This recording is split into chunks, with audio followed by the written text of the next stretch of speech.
Bapak, Ibu, Saudara yang diberkati oleh Tuhan, setiap orang diutus Tuhan untuk melakukan tugas dan tanggung jawab pelayanan yang diberikan.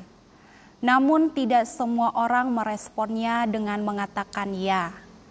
Dari sekian banyak, ada yang tidak menerima panggilan tersebut karena berbagai alasan. Hal ini pun terjadi dalam kehidupan Musa.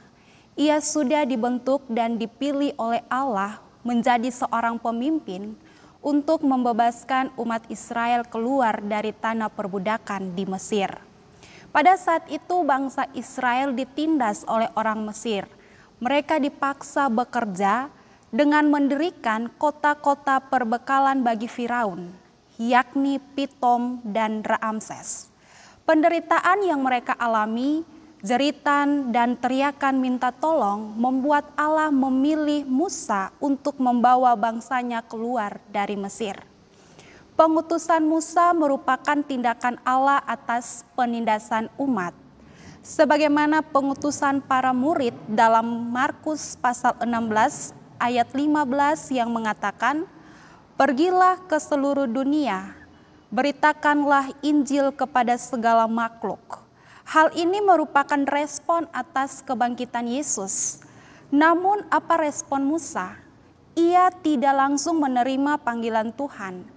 Sebaliknya, Musa ragu dan tidak yakin apakah ia bisa membawa umat Israel keluar dari Mesir. Ia mempunyai alasan yang cukup jelas kenapa ia menolak panggilan Tuhan. Pertama, di ayat 1 Musa sudah menyampaikan kepada Tuhan bahwa bagaimana jika mereka tidak percaya kepadaku dan tidak mendengarkan perkataanku, melainkan berkata, "Tuhan tidak menampakkan diri kepadamu." Kedua, keraguan dan ketidakyakinan Musa terlihat dengan jelas ketika Tuhan melakukan mujizat kepadanya dengan mengubah tongkat menjadi ular dan tangannya yang kena kusta putih seperti salju. Ia masih tidak percaya dengan dirinya sendiri untuk membawa umat Israel keluar dari tanah perbudakan di Mesir. Sehingga ia berkata kepada Tuhan, "Ah, Tuhan, aku ini tidak pandai bicara, dahulu pun tidak, dan sejak Engkau berfirman kepada hamba-Mu pun tidak, sebab aku berat mulut dan berat lidah."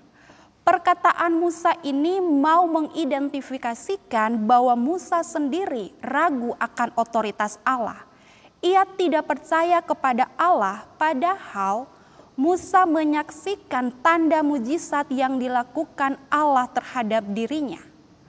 Meskipun demikian, Allah tetap meyakinkan Musa dengan memberikan jaminan kepadanya. Ayat 12 berkata, "Aku akan menyertai lidahmu dan mengajar engkau apa yang harus kau katakan." Tapi kenyataannya jaminan penyertaan Tuhan ini ditolak dan Musa pun berkata, "Utuslah kiranya siapa saja yang patut kau utus." Tentunya penolakan Musa ini membuat Allah menjadi marah karena Allah tahu dengan benar bahwa ia tidak salah memilih Musa. Allah juga tahu bahwa Musa memiliki kemampuan yang cukup dan sanggup untuk memimpin umatnya keluar dari perbudakan. Oleh karena itu Allah juga mengutus Harun, kakak Musa, untuk ada bersama dengannya sebagai penyambung lidah.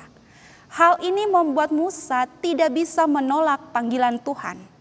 Dan pada akhirnya Musa pergi membawa tongkat di tangannya untuk dipakai membuat tanda mujizat yang menunjukkan bahwa Tuhan Allah menyertainya dalam memimpin umat Israel.